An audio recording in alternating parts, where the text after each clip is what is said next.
এটা বলার বলতে এটা মানুষের জয়।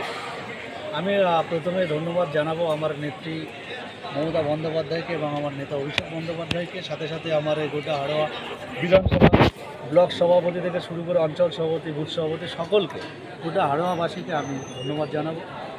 এবং এটা দেখুন, এটা আমরা আগেই বলেছিলাম যে বাংলার মানুষ তো মমতা বন্দ্যোপাধ্যায়ের সঙ্গে আছে, বাংলার মানুষ উন্নয়নের সাথে ঐক্যের সঙ্গে সম্প্রীতির সঙ্গে আছে। অতএব আমরা এটা নিয়ে আগে থেকেই জানতাম যে মানুষ মমতা বন্দ্যোপাধ্যায়ের সঙ্গে আছে। অতএব কারা কী কথা বলছেন সেটা নিয়ে আমরা কোথাও ভাবিতেছিলাম।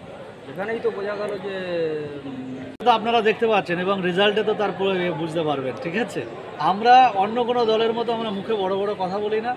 আমাদের নেত্রী সবসময় মানুষের উপরে ভরসা রাখেন, বিশ্বাস রাখেন, আমরা মানুষের উপরে ভরসা রাখি। এই যে হাড়োয়াবাসীর জনগণ আপনার যে ভরসা করে বিধানসভার মধ্যে পাঠাচ্ছে, তাদের কণ্ঠস্বরে কী বলবেন, তাদেরকে কী বার্তা দিচ্ছেন? তাদের কাছে একটাই কথা বলবো যে আমার বাবার অসম্পূর্ণ কাজকে আমি আপনাদের দোয়া আশীর্বাদকে নিয়ে আমি সে সম্পূর্ণ করব এবং এখানকার মানুষের যে সমস্ত উন্নয়ন এখনও আছে আমি সেগুলোকে সম্পূর্ণ করার চেষ্টা করব। বিশেষ করে হাসপাতালটাকে আমি বারবার বলছি, ওটাকে আমি নিশ্চয়ই নজর দেবো এবং সেটাকে কেমন পাবেন, যে কেমন আশাবাদী, কতটা ভোটে লিড পাবে? আপনারা দেখতে পাচ্ছেন এখনও পর্যন্ত যে ট্রেন কোন জায়গায় দাঁড়িয়ে আছে, আরেকটুখানি অপেক্ষা করুন, আপনারা বুঝে যাবেন। ধন্যবাদ।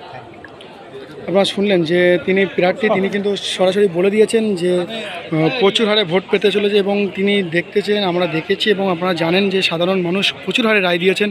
আর সেই রায়ের ভিতরে কিন্তু তিনি বেশ খুশি মনে এবং খুশিতে আছেন, কিন্তু তারা সেই খুশি মনে কিন্তু তিনি বেশ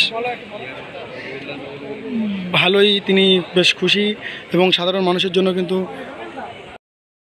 সঙ্গে আছেন, বাংলার মানুষ উন্নয়নের সঙ্গে আছেন, বাংলার মানুষ সম্প্রীতি ঐক্যের সঙ্গে আছেন। কিন্তু এতটা যে ব্যবধান বাড়ছে, খুব স্বভাবতই যদি দশম রাউন্ডের শেষে আপনার ইতিমধ্যেই প্রাপ্ত ভোট 1,13,000-এর বেশি হয়ে যায়, তাহলে সেক্ষেত্রে তো খুব স্বভাবতই এখন এক পেশে লড়াই, কারণ আপনার 1,13,000 প্রাপ্ত ভোট আর আপনার মার্জিন 93,000।